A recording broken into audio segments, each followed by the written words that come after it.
एको ही लइका के हम बानी देखले दू दू गो सेटिंग हो। एगो से गिफ्ट लेके दूसर वाली के दिल ग्रीटिंग हो।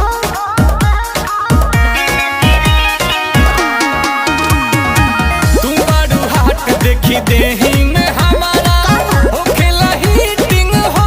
अरे जान हो जाते यार सरकार को के देखो हमरा से मीटिंग हो। करो प्यार में ना चीटिंग हो। अरे रोवन याद में कहब तू बाद में 36 गो आई गई।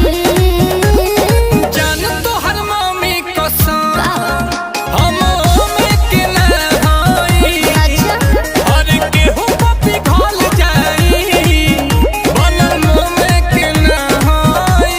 अरे जाना नमस्कार और प्रणाम